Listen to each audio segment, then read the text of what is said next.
I know you're tired. You're tired of pretending you're fine. Tired of waking up with that ache in your chest, wondering why they're still living rent free in your head while you're doing everything you can just to hold it together. Maybe you've had people tell you, just move on, like it's a switch you can flip. But you're not stuck because you're weak. You're stuck because you felt something real. And now that it's gone, you're left picking up the pieces, wondering what went wrong, and more painfully, what's wrong with you? This message isn't here to judge you. It's not here to rush you. It's here to remind you of your power. The part of you that's still in there, even if it feels buried under the weight of what you lost. So if you're struggling to move on, this is for you. Not to push you, but to pull you forward. We often think that moving on means erasing our feelings. Like the goal is to wake up one day and feel absolutely nothing. But that's not how real healing works. If you're still caring about someone who's no longer in your life, or about something that's over, it doesn't mean you're broken. It doesn't mean you're weak. It means you're human, and humans don't just turn off their emotions because time has passed or because logic says, this should be done by now. One of the most painful parts of trying to move on is the internal shame we pile on ourselves. We say things like, I should be over this, or they've already moved on. Why haven't I? As if there's a stopwatch on healing and we're somehow failing because we haven't caught up to some imaginary timeline. But just because you're still affected by something doesn't mean you're not progressing. It means it mattered to you. That experience had meaning. That connection had weight. And when something means that much, it's not supposed to disappear from your heart in a clean, tidy exit. We live in a world that tells us emotions are weak and detachment is strength. You're praised for being unbothered or cold, as if caring deeply is a flaw. But the truth is, it takes strength to love, and even more strength to still feel when that love isn't being returned. That's not something to feel ashamed of. In fact, that emotional depth is a sign of how open and courageous your heart really is. You were brave enough to give. You were vulnerable enough to hope. That matters. And it's okay if you're still carrying some of that. People may say, don't let them live in your head, or you're just hurting yourself by holding on. While their intentions might be good, those words can feel dismissive. The real issue isn't that you care. It's that you might be blaming yourself for caring. You're turning natural emotions into self-judgment. And when you do that, it becomes nearly impossible to move forward. Not because of the past, but because you're constantly punishing yourself in the present. Here's the truth. Caring doesn't mean you want them back. It doesn't mean you made the wrong decision. It doesn't even mean the relationship or situation was right. It just means your heart hasn't caught up to your mind yet. And that's normal. Emotional closure often comes after intellectual clarity. You might know something's over and still feel the pull of it. That's not a contradiction. That's being a complex, feeling person. When we're in pain, we often try to shut down our emotions. We think, if I can just stop feeling, I'll be okay. But numbing yourself isn't healing. Numbing is just avoidance in disguise. Real healing happens when you allow yourself to feel what's there without judging it, without rushing it, and without trying to silence it. So if you're still caring, don't see that as a failure. See it as evidence that you showed up fully. You gave your energy, your time, your love. And now that it's over, the process of untangling yourself is going to take time. That's not weakness. That's what healing looks like. You're not behind. You're not doing it wrong. You're just human. And that's more than enough. One of the biggest lies we're told about moving on is that we need closure first. We're taught to believe that the door can't fully shut until we've had a final conversation, until we understand why it ended, until we hear the apology or explanation we feel we deserve. So we wait. We wait for the message that might never come, for the answer that might not exist, for the person who hurt us to suddenly give us peace. And while we wait, life doesn't. Time passes.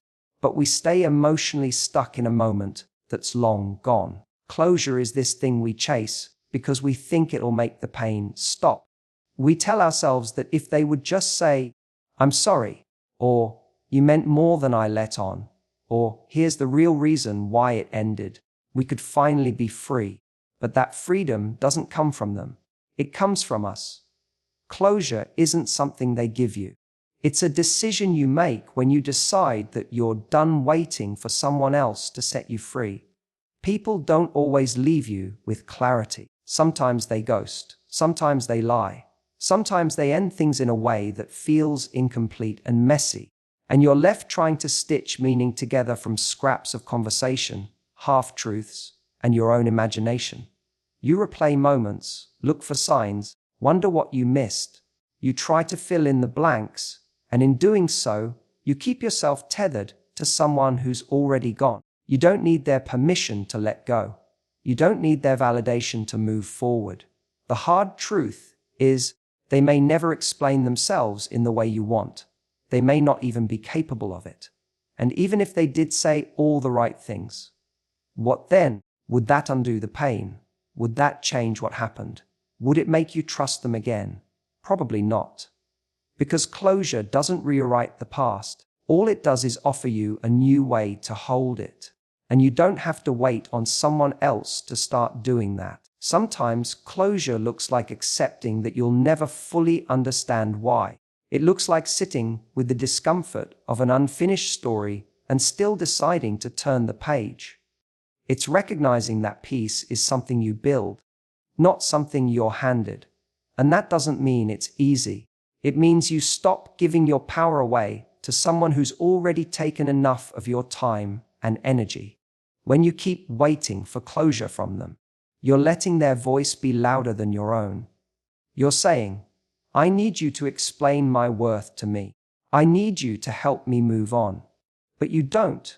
Your worth isn't up for discussion, and your healing isn't their responsibility. You have every right to say, "This hurt me, and I didn't deserve it. But I'm not letting this define the rest of my story." A closure starts the moment you choose yourself, when you stop needing them to tie up the loose ends, and instead start focusing on how you want to feel, who you want to become, and what you want to create next. You get to take your power back not by pretending it didn't matter, but by deciding that it doesn't get to matter forever. Letting go without closure from someone else is one of the bravest things you'll ever do. It's messy, it's hard, but it's also the moment you stop giving someone else the pen and start writing your own ending.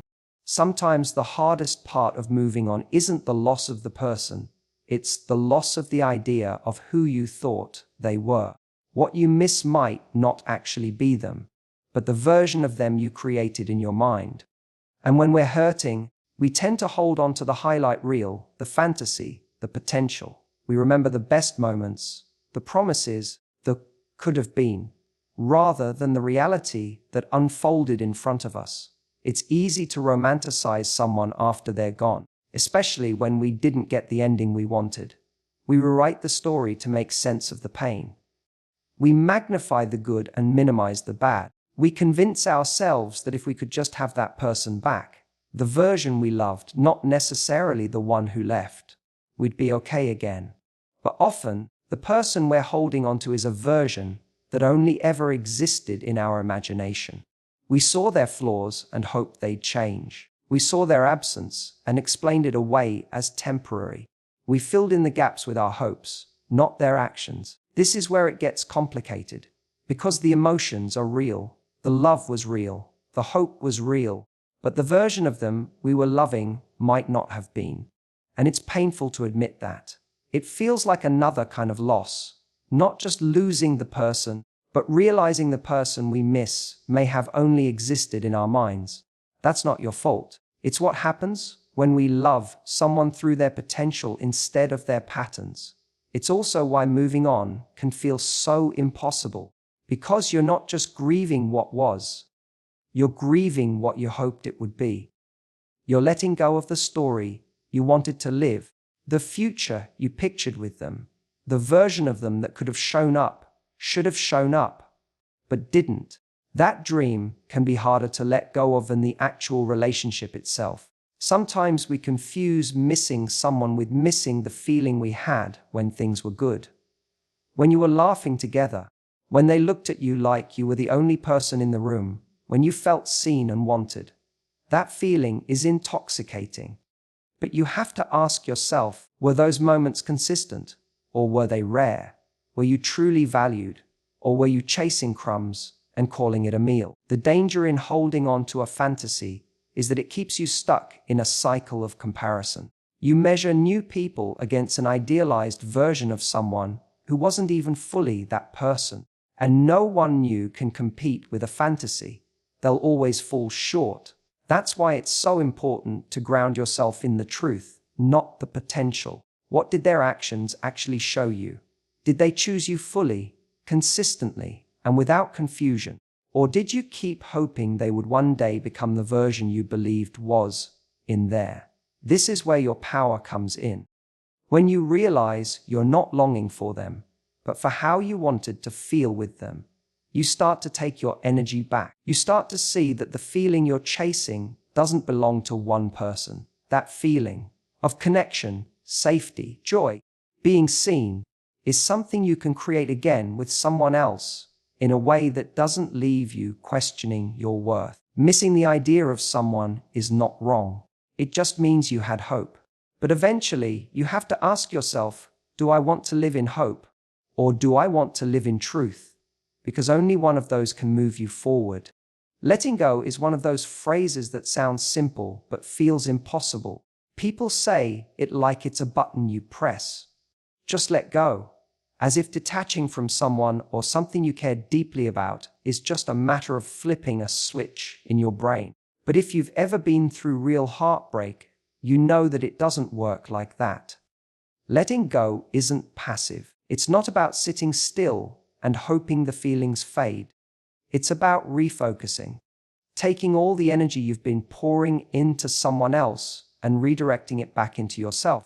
When you've been emotionally invested in someone, especially for a long time, your attention becomes wired around them. You think about what they're doing, whether they're thinking of you, whether they'll come back. Even when you're not with them, they're still a part of your daily thoughts. That's energy, that's focus. And the painful part is they're still taking up space in your life long after they've left it. The idea of letting go can feel like giving up, like you're surrendering something that still matters. But reframing it as refocusing makes it powerful. You're not giving up. You're choosing to stop pouring yourself into something that isn't pouring back. You're not closing your heart. You're choosing where to place it. That's not weakness. That's strength. This shift doesn't mean pretending you don't care. It means recognizing that care without reciprocation is a drain, not a gift. You have every right to feel what you feel, but at some point you have to ask, is this where I want to keep investing my emotional energy? And if the answer is no, that's the moment you begin to refocus. Refocusing means finding ways to channel your attention toward the things that build you, not the things that break you. It's taking the time and love you once gave to them and offering it to the parts of your life you've neglected. Your passions, your goals, your relationships, your peace. It's choosing to stop checking their social media, not because you're trying to punish yourself with self-control, but because you no longer want to feed the illusion that they still belong in your present. You can't force yourself to stop feeling, but you can choose where you look, where you put your time, who you give your thoughts to. And little by little, that refocus creates distance. Emotional detachment doesn't happen all at once. It happens every time you choose to come back to yourself instead of reaching back out to them. Emotionally, mentally, or physically. That doesn't mean you won't miss them. It doesn't mean the feelings disappear overnight. It means you begin to reclaim your energy. You begin to give yourself what you kept hoping someone else would give you: love, attention, respect, peace. You stop waiting to be chosen and start choosing yourself. When you shift from, I need to let them go, to, I need to refocus on me, everything changes. It gives you something to move toward, not just something to move away from. It's not about erasing the past or pretending it didn't matter. It's about refusing to let it keep taking from you. Letting go feels passive. Refocusing is active. It's not about forgetting them. It's about remembering you, your needs, your growth, your future. And every day you choose to put your energy back into those things, you create a little more space between you and the pain. You build a life that doesn't revolve around who left, but around who's still here. You. Pain by itself doesn't make you stronger. It's what you do with the pain that defines whether it becomes your prison or your turning point. When you're heartbroken, lost, or grieving something that didn't work out, it's tempting to let the pain consume you.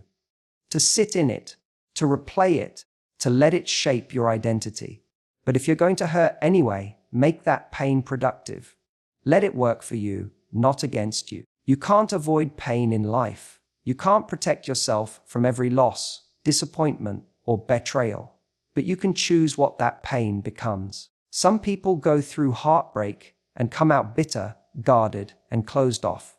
Others go through the same heartbreak and come out more self-aware, more grounded, and more intentional. The pain is the same, but the outcome is different. The difference is whether they use the pain or let the pain use them. It's easy to feel like pain is a setback, like it's a sign that you're broken or that something went wrong. But pain often shows up when growth is trying to happen. It comes when the illusion breaks, when the comfort ends, when the truth finally shows itself. It doesn't feel like a gift, but in hindsight, it usually is. Because it shows you what wasn't working. It exposes what you tolerated too long, what you overlooked, what you gave without receiving. And that awareness is powerful. Instead of asking, why did this happen to me? Ask, what is this trying to teach me? That's when pain becomes fuel.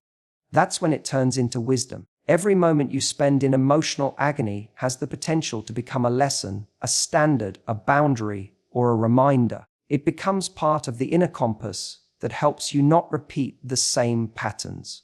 But that shift doesn't happen automatically.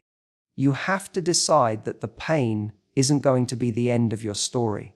You have to get curious about your feelings, not just drown in them. You have to ask yourself, what part of me accepted less than I deserved? Where did I give too much and receive too little?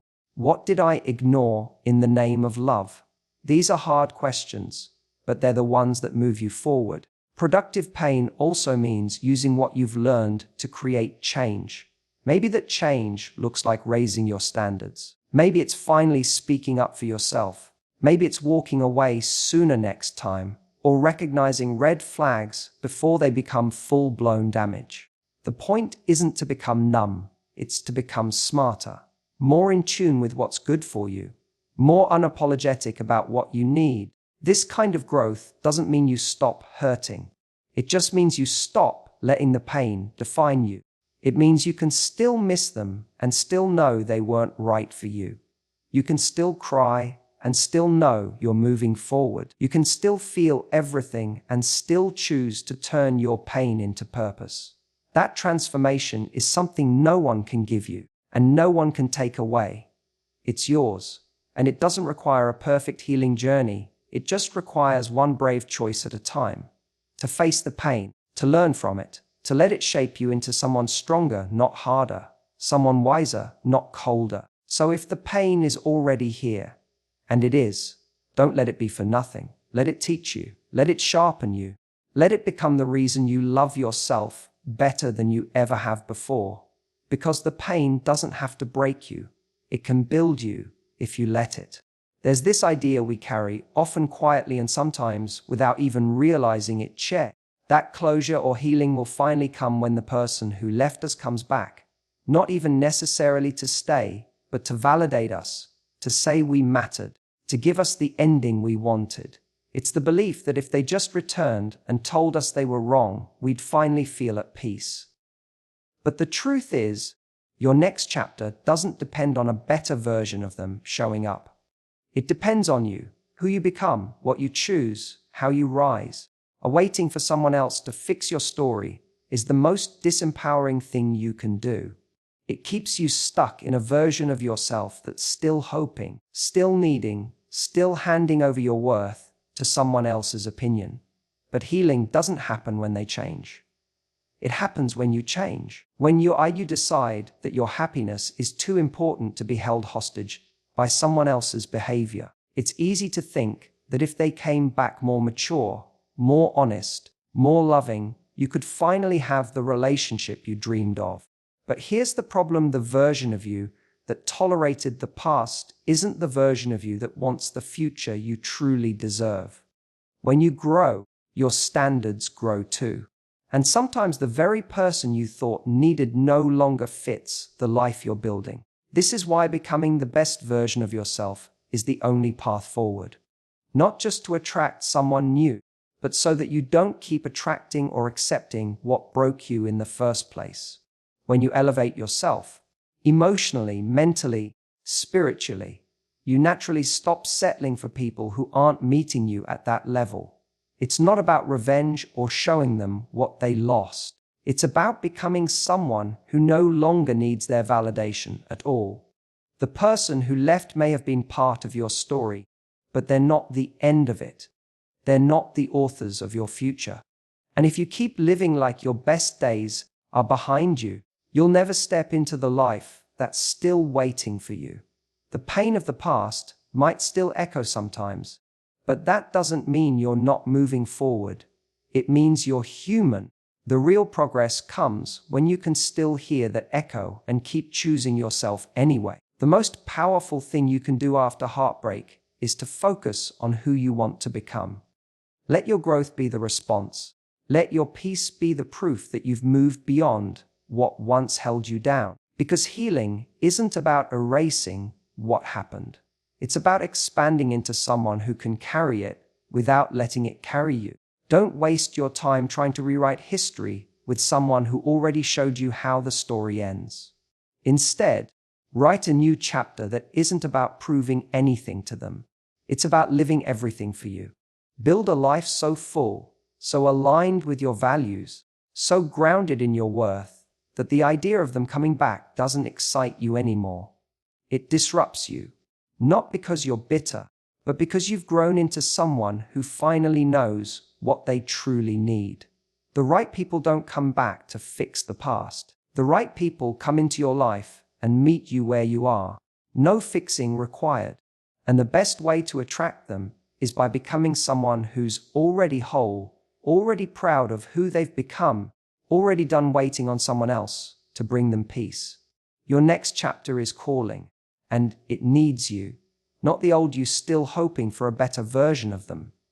The you who knows they're already enough, already worthy, already ready to move forward. So, if you're still struggling to move on, I want you to hear this clearly. There is nothing wrong with you. You're not behind. You're not weak. You're not broken because your heart still aches. It just means you felt something real, and real feelings don't disappear on command. But you don't have to stay stuck in that pain. You don't have to wait for closure or for someone else to come back and make sense of it all. You get to choose yourself, even when it hurts. You get to take your power back, moment by moment, breath by breath, not by pretending you're over it, but by deciding that you are worth more than what didn't work out. You're not here to live in limbo.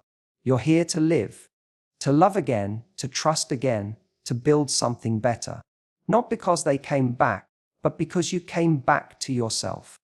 This isn't the end of your story. It's the beginning of a new chapter, one that only starts when you stop waiting and start walking forward. You don't need a better version of them. You just need the bravest version of you. And you're already on your way.